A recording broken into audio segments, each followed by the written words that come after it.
Ada beberapa tips dari beliau ya. Yang pertama, ini mirip kalau dalam dunia tasawuf. Membebaskan diri dari hawa nafsu, yang pertama adalah tahliyah. Tahliyah itu pembersihan diri. Pembersihan diri, istilah beliau, nahan nafas anil hawa amma tahwa minal makharim. Jadi mencegah jiwa dari hawa nafsu, dari apa yang disukai, dari perkara-perkara yang haram. Jadi ayo pertama-tama kita bersih-bersih dulu. Kalau masih ada dendamnya, singkirkan dendam itu. Kalau masih ada malesnya, buang males itu. Ada sombongnya, buang dulu sombongnya. Ada ujubnya, buang dulu ujub itu. Ada riaknya, buang dulu. Ini namanya tahliyah. Jadi bersih-bersih dulu, jangan dicampur. Maksudnya tiba-tiba melakukan kebaikan, melakukan apa? Kalau dalamnya masih kacau, kebaikan yang teman-teman lakukan hanya akan jadi makanan hawa nafsu. Pak, saya akan tutupi kejelekan tadi dengan sedekah misalnya. Tapi kalau jiwa kita masih ujub, masih sombong, ya sedekah tadi hanya jadi kendaraan kesombongan kita. Pak, saya akan membantu orang lain. Nah, membantu orang itu kalau kita masih ada iri, dengki, mungkin bagian dari pelampiasan iri, dengki kita. Maka yang lebih penting pertama-tama bersih-bersihnya. Namanya tahliyah. Ini rute pertama yang harus kita tempuh. Kalau teman-teman ada waktu muhasabah, coba cek ya, yang negatif dari kita apa, kita bersihkan. Kalau mikir sendiri tidak bisa, tanya teman. Aku itu jelekku apa ya? Meskipun ya luar biasa kalau ada orang tidak sadar jeleknya apa itu. Orang lain, wah kamu cerewet, wah kamu sombong sekali, kamu itu. Mungkin kalau ada teman dekat boleh tanya. Kalau teman juga susah, musuh. Kata Imam Ghazali, gunanya punya musuh itu antara lain bisa menunjukkan di mana kejelekanmu. Jadi kalau kamu punya musuh, coba kamu cek postingan-postingan musuhmu tentang dirimu. Itu biasanya lebih terus terang. Kalau teman mungkin ngomongnya masih basa-basi, masih ditutup-tutupi. Begitu musuhmu terang-terangan sudah bilangnya. Jadi bahagialah kalian yang masih punya haters. Karena dia yang akan menunjukkan jelekmu di mana saja. Tanpa kamu bayar, dia dengan ikhlas ngasih tahu jelekmu di mana. Dan ini untungnya di situ. Kita manfaatkan untuk takholli, bersih-bersih diri. Jangan-jangan saya memang begitu. Oh ternyata di mata orang lain saya itu menyakitkan, saya itu pemarah, saya itu. Nah itu kita bersihkan dulu. Namanya takholli. Kalau sudah takholli, lanjut ke langkah kedua. Jadi takholli tadi bentuk masdarnya tahliyah. Bentuk kedua yaitu tahliyah. Kalau ini pakai hak. Kalau tadi tahliyah pakai kho, kalau ini tahliyah pakai kha. Yang tadi takholli, yang ini tahalli. Kalau ini baru kita isi dengan perbuatan baik. Jadi setelah tadi dibersihkan baru diisi. Man ahabba tasfiyatal akhwal falyajtahid fi tasfiyatil a'mal. Barang siapa yang suka kesucian dirinya, maka dia harus sungguh-sungguh menyucikan amal-amalnya. Jadi kita isi dengan amal baik sebanyak mungkin. Kalau versinya Syekh Ibnul Jauzi, rutenya tahliyah itu ini, mendaki makom-makom ini. Yang pertama mujahadatun nafas tadi ya, memerangi nafsu yang jelek-jelek. Setelah itu kita tobat. Setelah itu kita sabar dalam menjalankan kebaikan.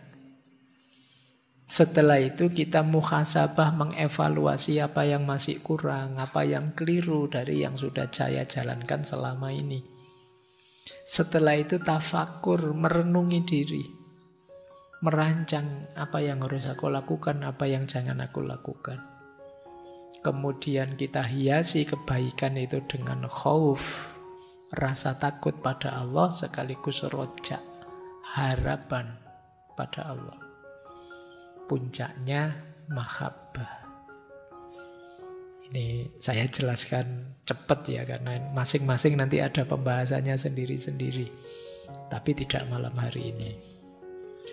Karena panjang, kayak saya jelaskan satu-satu. Malam hari ini kita fokus melawan hawa nafsunya dulu. Kapan-kapan kita belajar. Taubat sudah pernah kita bahas, sabar sudah, muhasabah sudah, tafakur pada saatnya, khauf dan roja sudah, mahabbah sudah sering. Kalian cari satu-satu di temanya ngaji filsafat. Kalau saya jelaskan nanti ngulang. Inilah rute tahliyah. Rutenya tahalli, tapi syaratnya tahalli dulu, bersih-bersih diri. Saya lanjutkan.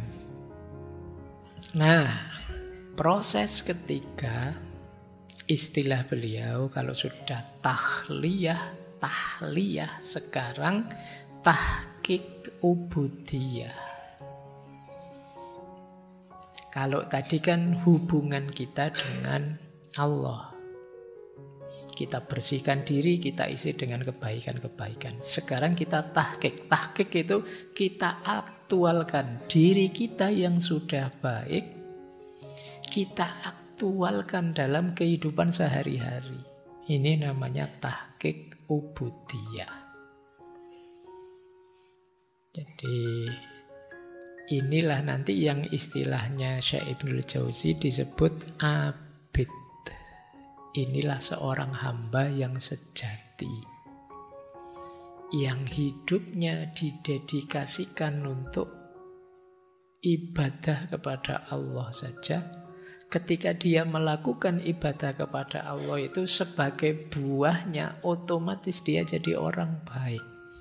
Ketika dia jadi orang baik, dia bisa berkontribusi positif pada lingkungan dan masyarakatnya.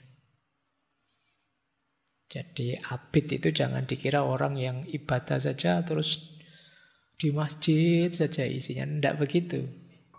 Abid itu orang yang memang fokusnya kehambaan.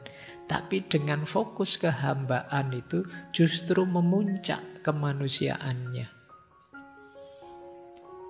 Jadi tidak kok lupa dengan kehidupan kemanusiaannya. Makanya banyak para sufi itu yang dulu sekaligus pejuang. Banyak para sufi yang juga pahlawan, membebaskan diri dari penjajahan. Bukan berarti terus mereka tidak peduli agamanya atau kemudian meninggalkan dunianya. Tidak, dua-duanya jalan.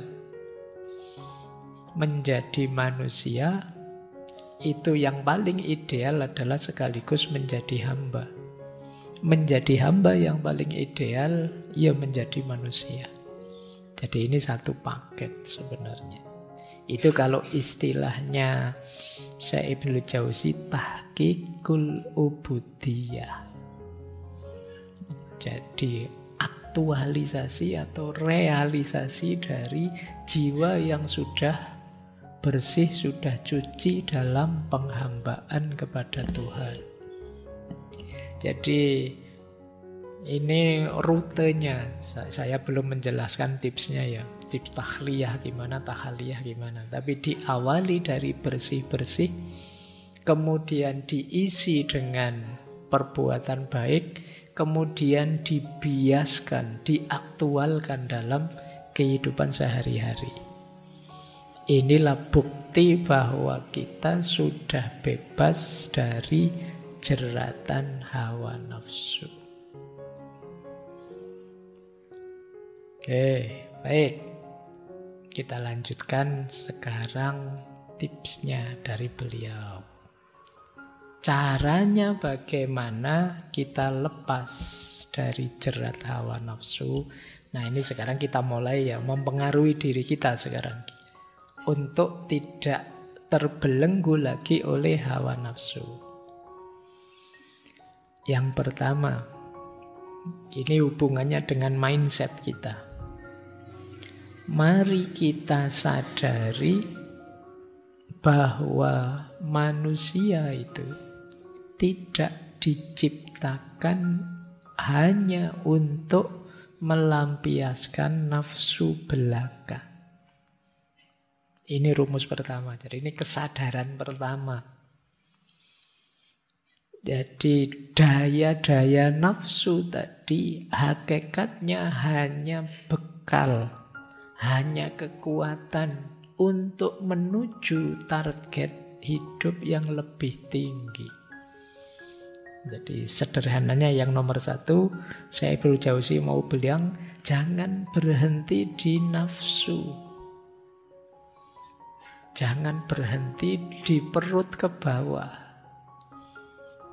Kalau kita berhenti di situ, nanti ada ideal hidup yang lebih tinggi yang tidak terpenuhi. Mari kita sadari ini. Kok tiba-tiba pikiran kita mikirin makan saja, mikirin ekonomi, mikirin kawin saja. Kita ingat, emangnya hidup hanya untuk kawin?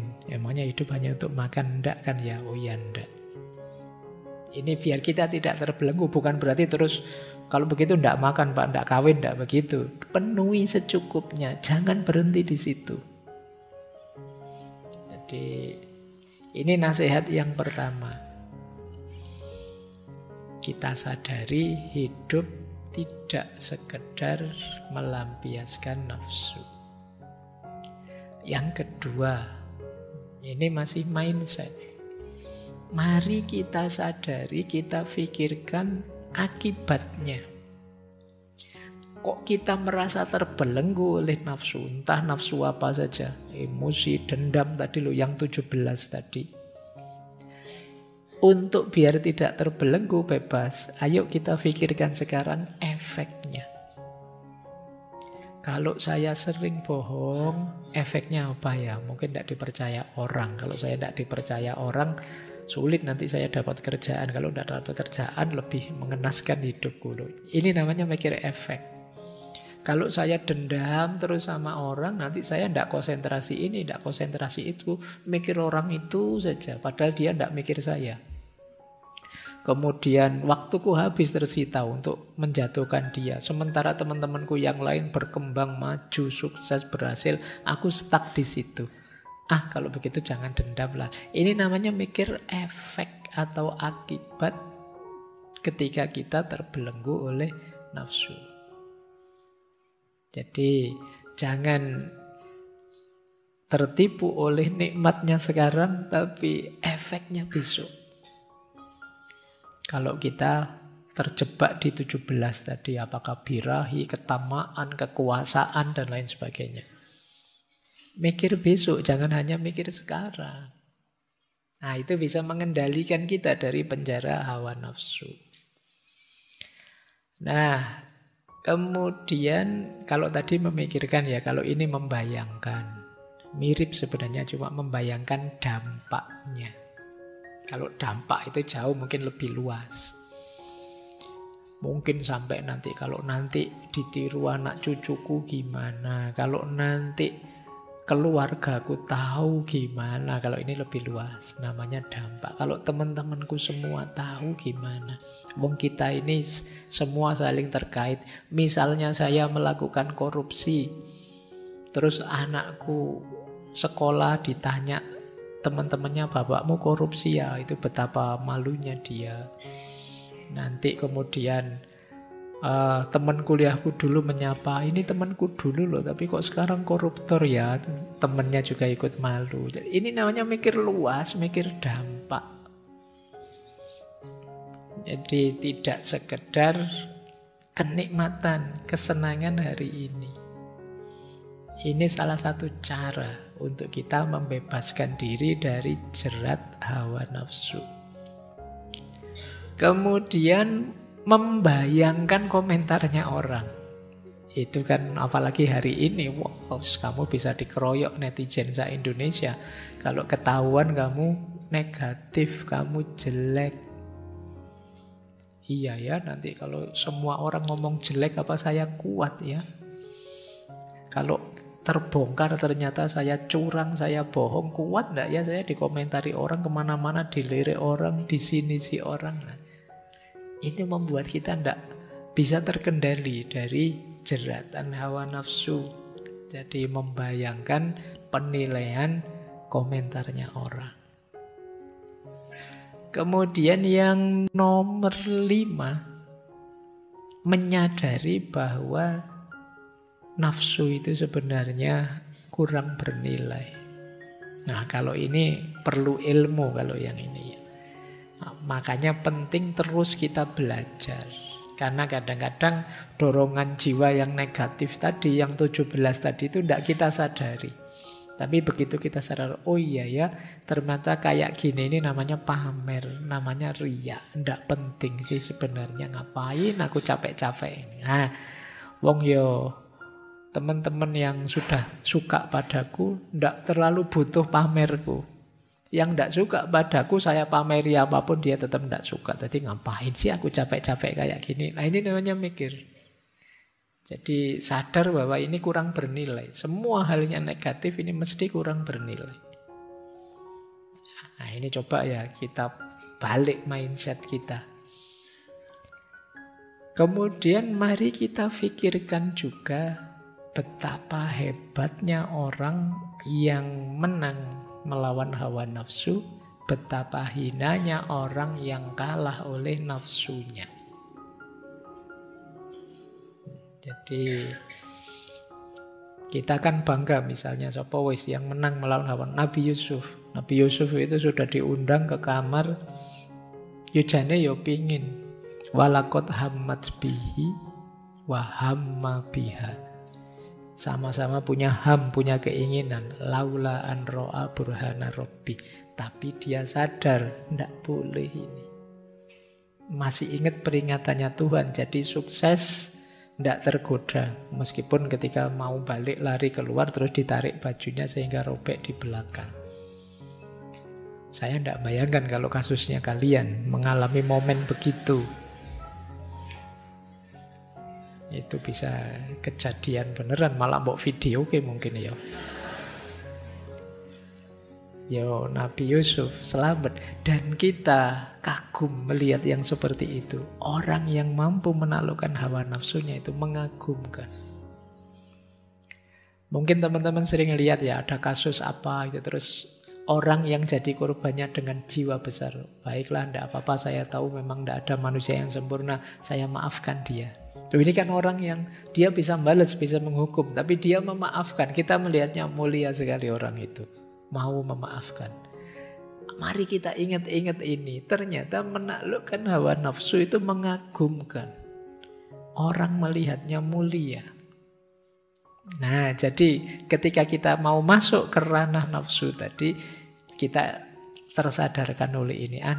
Ini tantangan. Saya bisa menaklukkannya atau tidak. Kalau saya bisa menaklukkannya, aku akan mulia. Kalau kalah, ya aku akan terhina. Nah, ini cara menyiasati mindset kita. Karena apapun yang kita lakukan itu kan dorongan dari nalar atau mindset kita. Baik, jadi jangan kalah oleh perspektif yang negatif. Mari selalu mikir yang mulia, yang positif. Karena kadang-kadang itu ya pikiran kita sendiri yang mengarahkan ke nafsu. Makanya di sini mindset kita, oleh Syekh Ibnu Jauzi ingin dibalik, bahwa mari kita sadari hal-hal yang baik, yang positif ini. Yang terakhir, tips untuk menaklukkan hawa nafsu ya tentu saja orang yang bisa menaklukkan hawa nafsunya itu terpuji di dunia dan sukses mendapat pahala di akhirat. Kalau ini kita sering lupa kadang-kadang kan, kadang-kadang gayanya orang sekarang, saya tidak butuh pahala Pak gitu. Pahala saya sudah banyak Pak, sudah. Ada yang sombongnya sampai ke situ. Tapi jadi melepaskan diri dari jerat hawa nafsu, kalau kita perhatikan ini sebenarnya kepentingannya adalah kepentingan kita. Jadi tidak ada wah agama itu Allah itu bikin susah saja, yang enak-enak kok dilarang kan kalian sering begitu. Loh, tapi kalau hawa nafsu tadi tidak kalian kendalikan semacam ini, justru kalian nanti yang jatuh. Jiwamu hancur, kemanusiaanmu bubar. Jadi ini sebenarnya bukan kepentingan agama, bukan kepentingan Allah, kepentinganmu.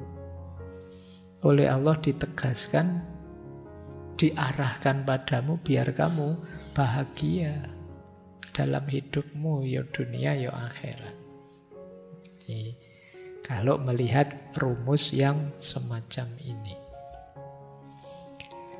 Baik, sudah dapat setengah.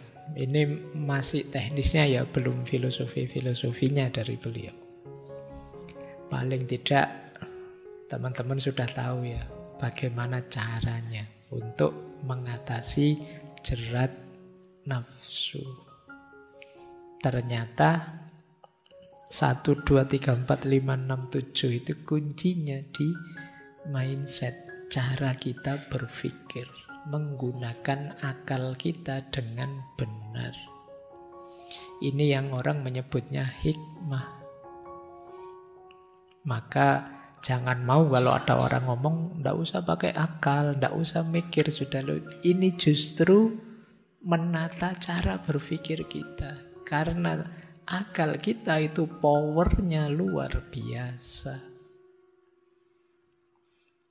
Tapi kan akal kita bisa salah, Pak. Bisa. Apa sih dari manusia yang sempurna? Hati juga bisa gelap. Kalau urusan bisa-bisaan semua bisa. Tapi akal punya potensi besar untuk menemukan kebaikan dan kebenaran. Dia anugerah paling istimewa yang diberikan oleh Allah pada manusia.